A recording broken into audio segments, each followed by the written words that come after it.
Chapitre 33. C'est bientôt la fin. Le dégel avait transformé la piste en un large fleuve de boue dans lequel on enfonçait jusqu'aux chevilles. Mais Ilbang Tsuguwa n'était pas homme à abandonner pour si peu. Cette fois-ci, le vieux Baïta risquait bel et bien de se retrouver devant un tribunal s'il refusait encore d'envoyer sa petite fille au collège. Il vérifia une dernière fois que tous les papiers étaient bien dans sa sacoche, resserra son nœud de cravate et appuya de tout son poids sur le kick de sa moto. Le moteur rugit et il démarra doucement, projetant derrière lui une gerbe de boue noirâtre. Il en avait pour 25 km de gadou. La roue arrière chassait au moindre écart et il avait le plus souvent l'impression de rouler sur une savonnette, mais pour rien au monde, il n'aurait reculé son départ d'une seule journée. Le Dvakarjut l'avait suffisamment retardé comme ça. Il repensa à la façon dont son dernier passage à Tsagung s'était terminé. Comment ce vieux fou de berger avait-il pu prévoir un tel froid ? Plus froid peut-être que tu n'as jamais connu depuis ta naissance. Il se souvenait encore de ses paroles. Et il avait raison. Mais son histoire de marmotte et de souris ne tenait pas debout. Il devait avoir obtenu ces informations d'un spécialiste. Il faudrait qu'il lui demande. La portion de piste qui coupait la steppe était bien droite, et Ilbang accéléra légèrement. Derrière lui, la gerbe de boue se transforma en un petit geyser. Il repensa à ces interminables journées de neige, de glace et de vent. Des milliers de bêtes étaient mortes durant cette vague de froid sans précédent, et l'inspecteur du district scolaire se dit que finalement, ce n'était peut-être pas une si mauvaise chose. Cette catastrophe allait être pour le pays l'occasion de tout recommencer à zéro, et de devenir enfin une vraie nation moderne, digne de ce nom. Un pays où l'on aurait besoin d'hommes comme lui, des hommes décidés, résolument tournés vers l'avenir. Les prochaines élections étaient dans 1 an, et Ilbang se voyait assez bien en président du district. Tout à ses pensées, il ne faisait plus trop attention à la route. C'était tout droit, boueux, mais tout droit. Président du district, oui, il leur ferait des discours comme jamais il n'en avait entendu. Le camion surgit droit devant lui.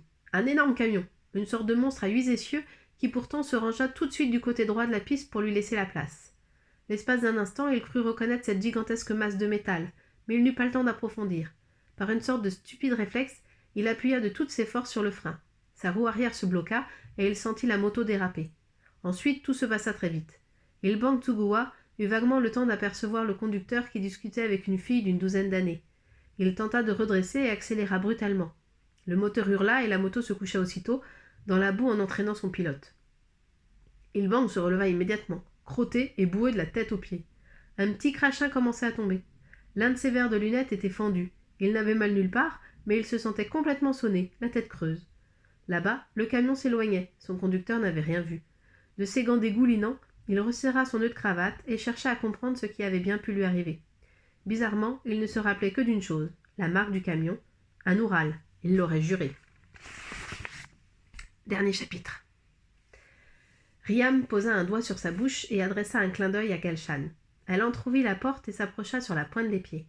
Dalla ne l'aperçut pas tout de suite. Elle avait dégrafé son corsage et donné à boire au bébé. Boumbage, le nez écrasé contre le sein de sa mère, tétait comme un petit glouton, en poussant de temps à autre un soupir de plaisir. Une petite gloutonne, plutôt. Elle finit par s'endormir, un filet blanchâtre à la commissure de ses lèvres. Et Dalla redressa la tête. « Ma chérie, murmura-t-elle en souriant, te voilà enfin. J'étais morte d'inquiétude. Riam a tenté je ne sais combien de fois de vous rejoindre à Tsagung, mais à chaque fois il a dû faire demi-tour. Les pistes étaient impraticables, et personne ne pouvait nous donner de nouvelles. Impossible même d'appeler le chef du district.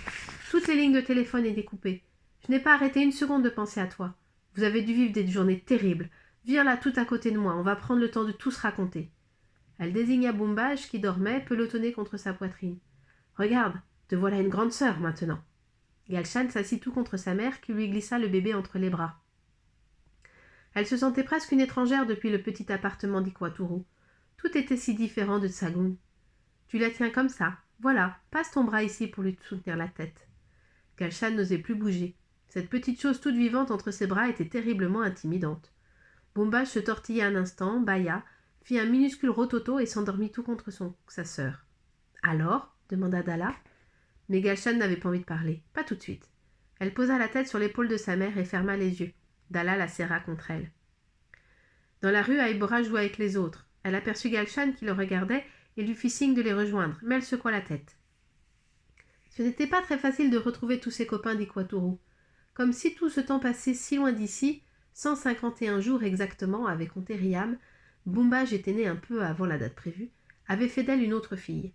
Comme chaque jour depuis qu'elle l'avait quitté, elle pensa à Baitar qui était resté là-bas, seul.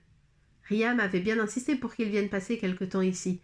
Il paraissait si faible, mais il avait refusé, en regardant les quelques brebis chétives que l'hiver lui avait laissées. « Il faut que je m'occupe du troupeau, avait-il simplement répondu en roulant malhabilement une cigarette. Son bras n'obéissait plus très bien.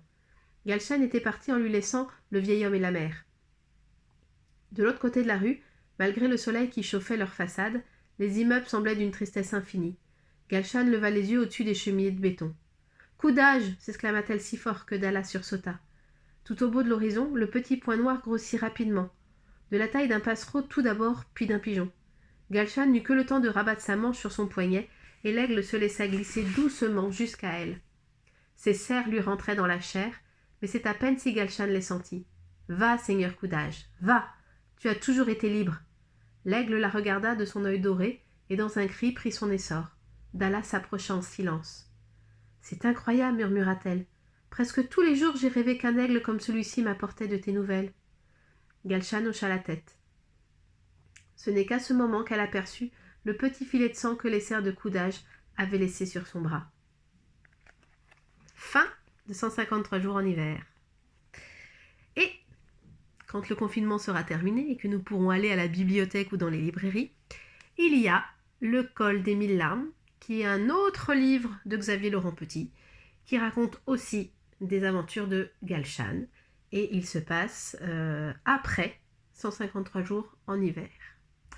C'est un petit peu la suite qui se passe quelques mois plus tard. Voilà, et bien écoutez, j'espère que ce livre vous a plu, et passez de bonnes vacances, et à plus tard pour un autre roman.